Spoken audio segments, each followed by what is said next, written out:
3, 2, 1. Cheers! Cheers, everyone. And thank you so much once again for coming. As convener of the Executive Yuan's Gender Equality Committee, I would especially like to express my gratitude to the 5 world-renowned women's rights experts who have come to Taiwan to review the Republic of China's second CEDAW report. Women's rights and gender equality are universal values in the modern world, and we are eager to further integrate them into our governing philosophy. Though we are not a member of the United Nations, our President has made the CEDAW a law of our land by enacting the CEDAW Enforcement Act on June the 8th, 2011. Effective since January the 1st, 2012, this act makes the CEDAW's provisions and the general recommendation legally enforceable in Taiwan without exception. This represents our nation's vow to the world to protect women's rights. The CEDAW Enforcement Act requires that within 3 years of enactment, all government bodies review all regulation and administrative measures, and the revised laws do not conform to CEDAW principles. A total of 33,157 regulation and administrative measures were reviewed during this process, of which 226 were found to be non-compliant with CEDAW principles. Amendment of these non-conforming laws are scheduled to be completed by the end of this year, and we will be following their process closely.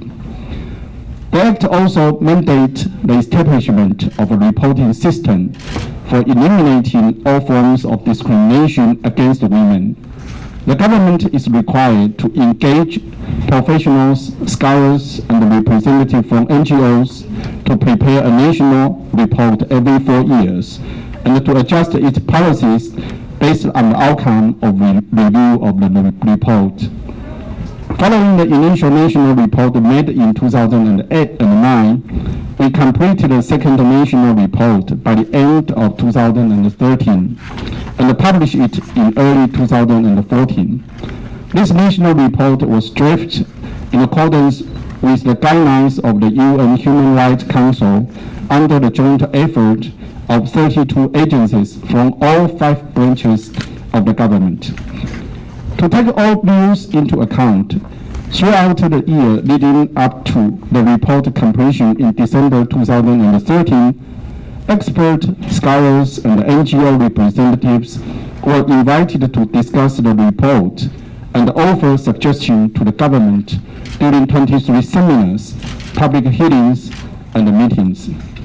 Today, the Executive Yuan is privileged to have invited 5 world-renowned women's rights experts here in Taiwan to review our national report according to the model of UN CEDAW committee. To prepare for this review, the Executive Yuan first assembled a consultative panel whose 5 members come from the Gender Equality Committee and NGOs that have long focused on the CEDAW and the women's rights issues. This panel advised the Executive Yuan all through its preparations to ensure our effort on women's rights can be fully understood throughout the country and the world. The Department of Gender Equality under the Executive Yuan and the Foundation for Women's Rights Promotion and Development were joint secretaries for the second National CEDAW report. The official report, along with 36 alternative and shadow reports drafted by the private sector, has already been submitted to the review committee. All 5 of our review committee members have a great deal of experience working with the UN for the protection of women's rights and the evaluation of the economic, social, and cultural status of women. We welcome their valuable opinions and the recommendations of how we may improve further. The Gender Equality Committee will establish improvement, monitoring, and evaluation mechanism to push forward the implementation of your suggestions by our agencies and ensure that our protection of women's rights is in line with the regulation of the CEDAW and in step with the rest of the world. In closing, on behalf of the government, I would like to express my gratitude to all our guests tonight for your contribution to women's rights promotion. I wish this review meeting a great success, and thank you very much.